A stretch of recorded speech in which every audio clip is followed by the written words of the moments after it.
Welcome back to the WinShape Marriage Podcast. Now, you guys asked so many questions in our Q&A that we had to split the episode up into two parts. And today we'll be visiting the second half of our conversation with Julie Baumgartner and Marley Arnold. So let's go ahead and jump in.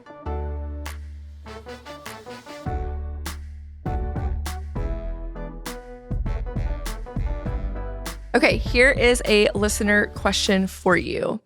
I hear having kids changes your marriage for the worse, and it makes me fearful.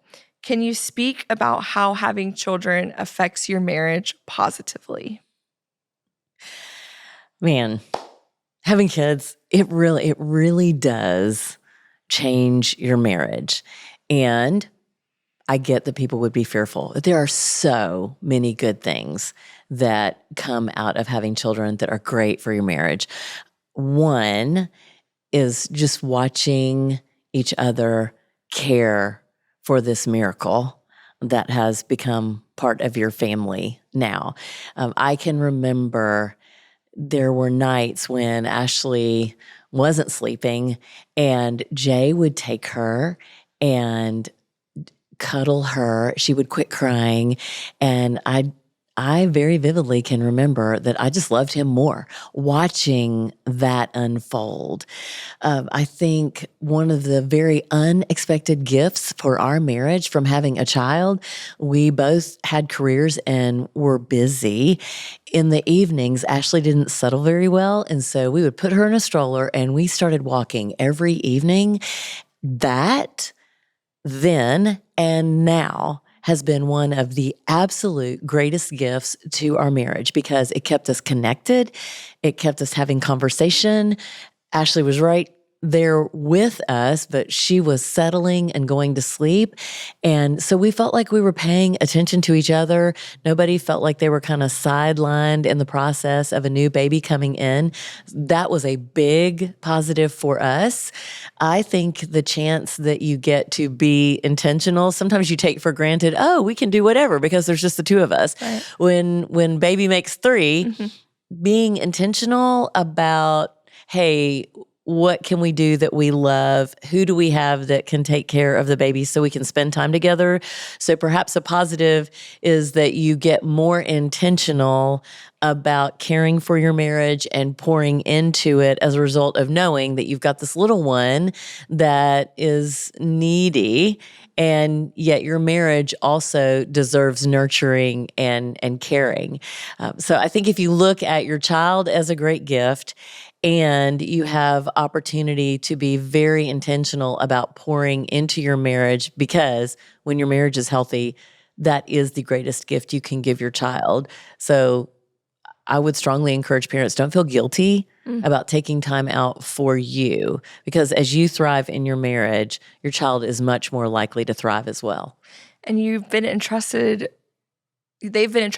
into your care for 18 or so years, but then there's still the two of you after that time period. So I love what you're saying about how them coming into the picture, the positive is that it allowed for you and Jay to be more intentional, so that now that Ashley has flown the nest and it is just you and Jay again, a positive outcome from when you brought her in has continued to be a positive for your marriage, even now, even in the empty nest years. It makes me think about priorities. We talk a lot in parenting classes about children thrive when you have routines, rituals, consistency, and structure in your home. And it actually makes me think when a new baby comes in, there's a lot of things that you're trying to adjust to new rhythms and a new normal, for sure.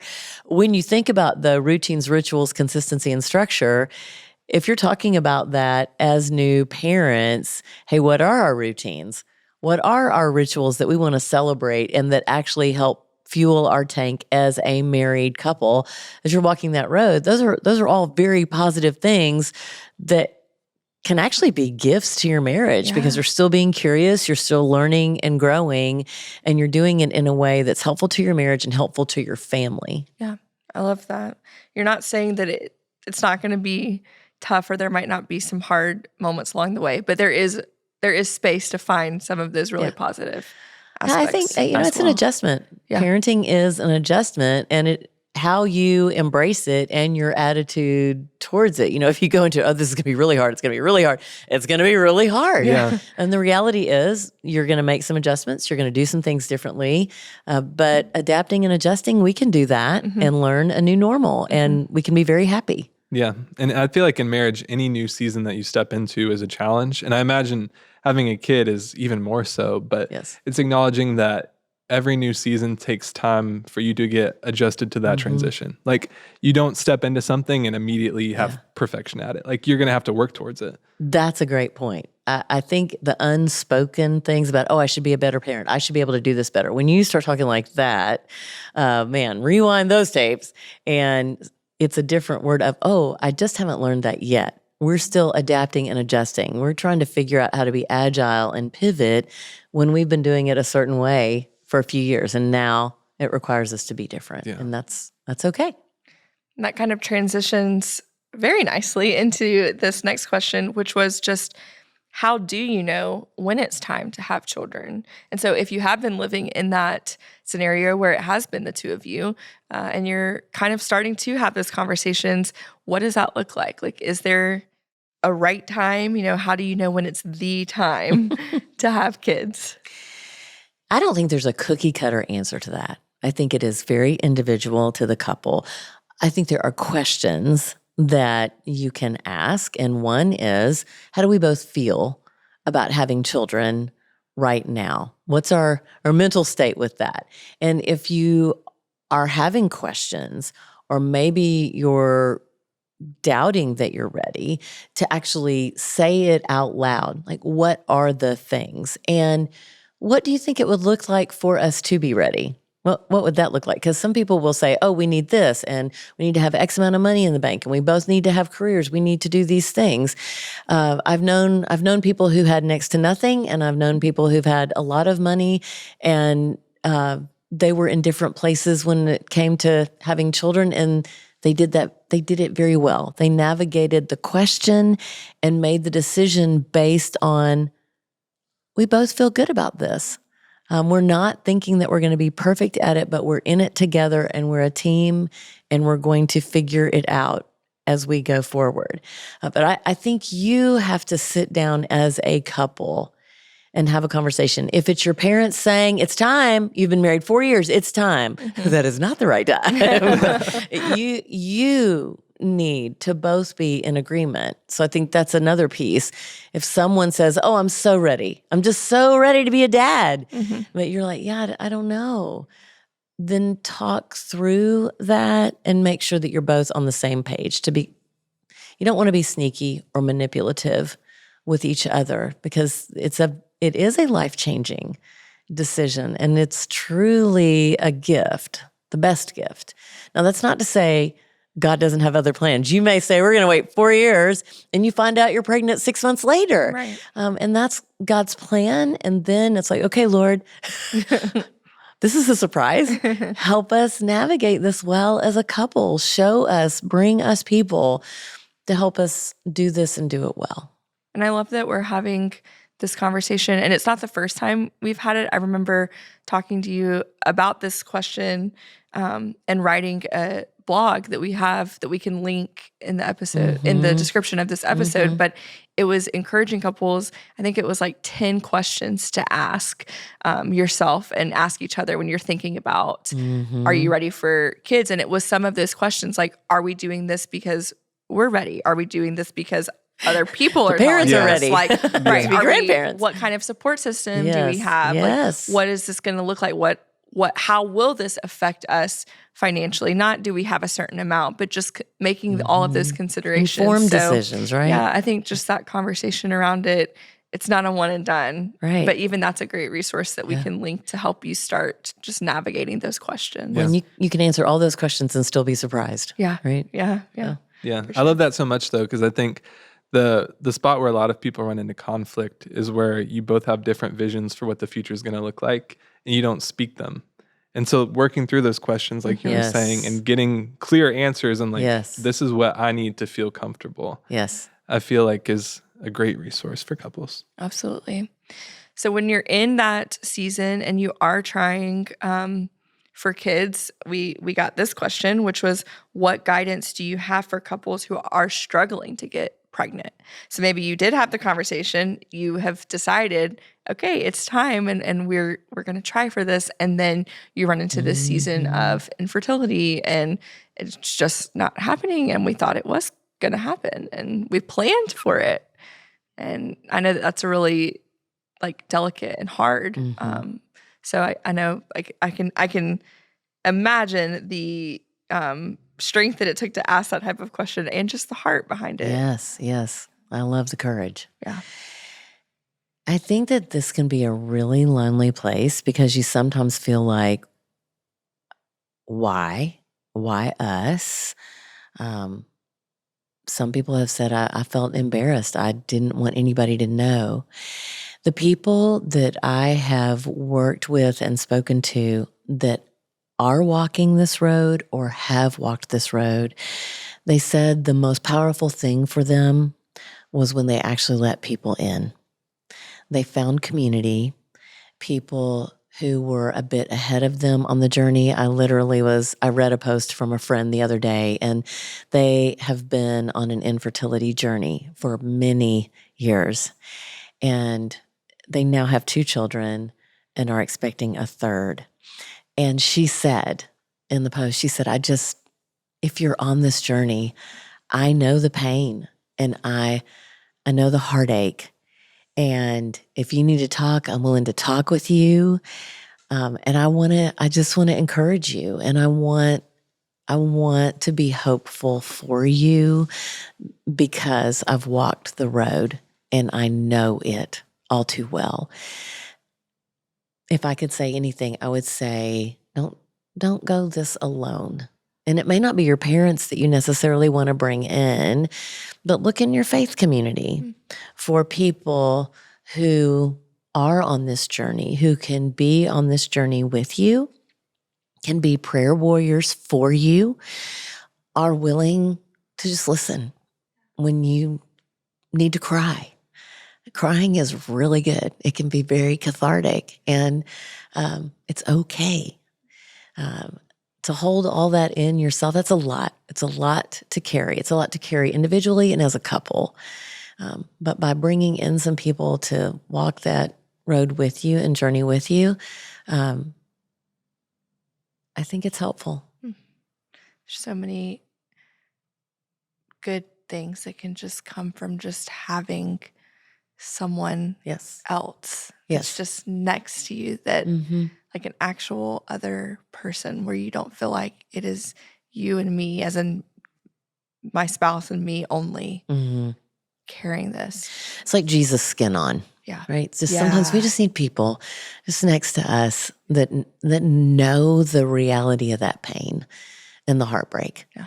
And they don't have to say anything. It's just their presence that speaks volumes. I love that encouragement.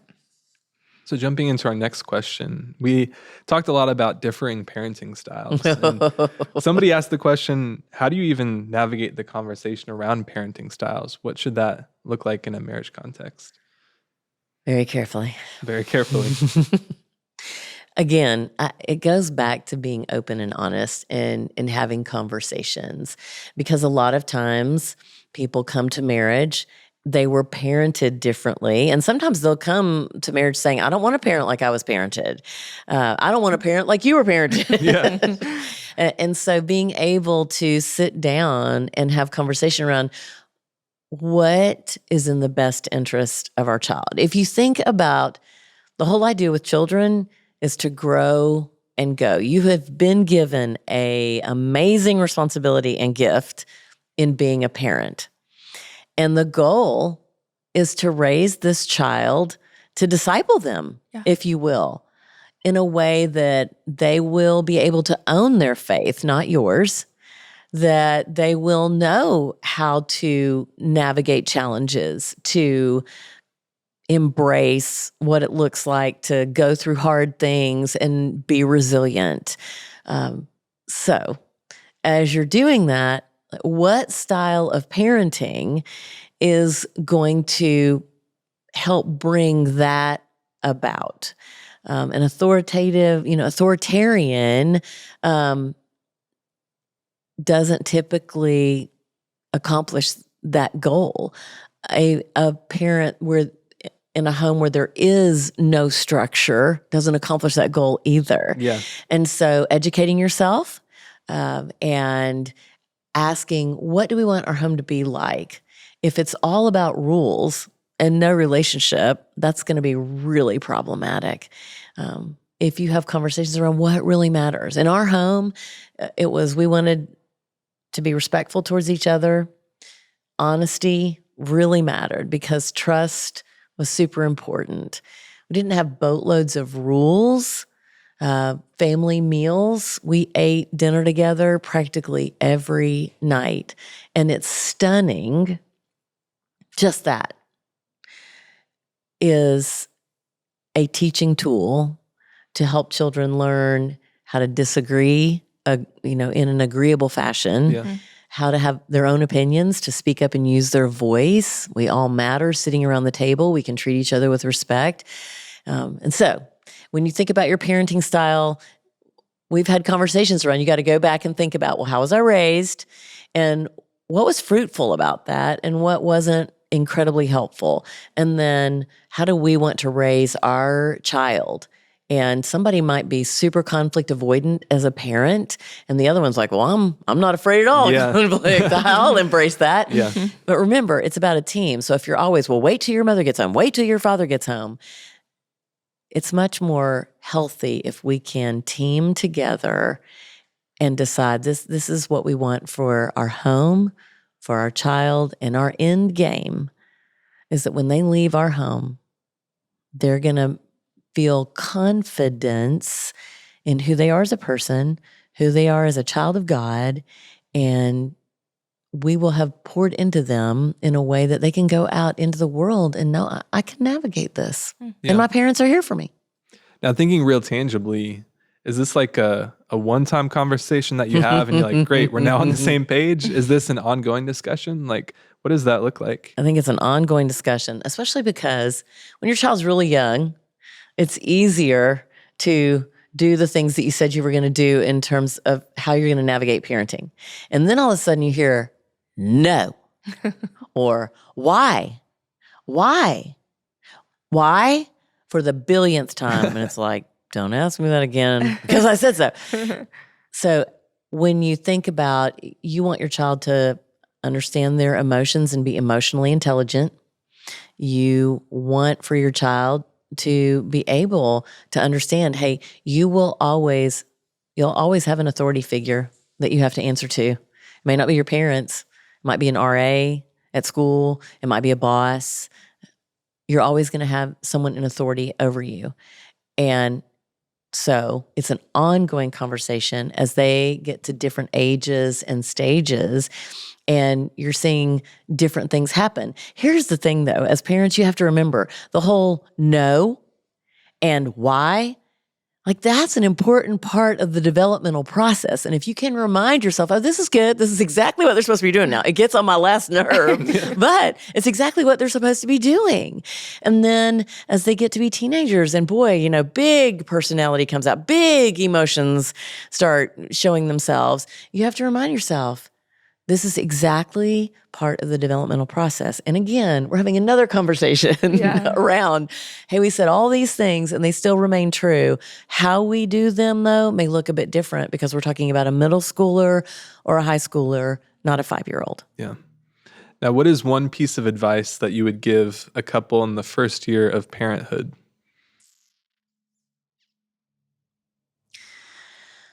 Think about what rhythms you want to establish in your home, and that you are a team. So how do we come together as a married couple and parent well together? How do you have each other's back? If one of you is especially tired, or you need help with something but you're not asking for it, that doesn't necessarily help the marriage relationship. So I would say, man, have conversation. don't hold stuff in, because the more you hold it in, that's when, like, it's like in the darkness, there can be resentment and bitterness. But when you bring it out into the light and say, I need help, I really need help. So I think the piece of advice that I would say is make sure that you're still having conversation, not just around your child, but hey, what's the condition of your heart? What do you need right now? And how can we make that happen for both of us? Yeah. Like keep lines of communication open. Let's not let our only conversation be around raising our kid. Like let's have conversation outside of that too. Yes. Yeah. Yes. For sure. We have got so many great questions, and we are going to wrap up with one more, but I foresee that these Q&As will not be going anywhere. So I foresee we might be doing another one of these at some point. Thank you so much for just answering all of them. These have been great, absolutely great questions. I love that people were willing to ask. I agree. This last one is still kind of in that marriage and parenting lane, but it is related to step families, which is definitely a reality for some people. And so this person asked, how can blended families work better together to build love, belonging, and confidence in their kids? And I think what's cool about that is I think everyone desires to build love, belonging, and confidence in their kids, but coming from the perspective of blending those families. Yes. First, I would tell you to get the book, The Smart Step Family by Ron Deal, or go look at the website, successfulstepfamilies.com. Ron has curated a lot of content. He's written a tremendous amount of content. He truly is considered a guru in the field. So that in and of itself is helpful. I think also just remembering, and Ron talks a lot about this, when you bring two families together, learning how to do life together after you've been doing life in a different way. You're asking them to come together. And so they didn't ask to come together. The two adults said, hey, we really love each other and we're bringing you together.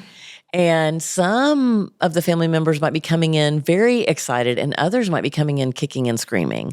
So I would say patience is a virtue. And Ron talks a lot about this. This is not about a microwave. This is much more about marinating. You know, when you think about putting something on the stove and you are adding a lot of different spices, and you're not going to cook that for 30 minutes and have it taste really, really good. Maybe it's a crock pot. It could be a crock pot too. I mean, it's like a long, slow cook. On average, it takes families who are coming together like this 7 years to really feel like, oh, okay, we've kind of figured this out. And I don't say that to say 7 long years. I say that to say, be gracious. Be gracious. Because it just takes time. And depending on the age of the children, if they're really young, it may be less complicated than if they're teenagers. And it's like, you're not my mother or you're not my father. So be patient and gracious.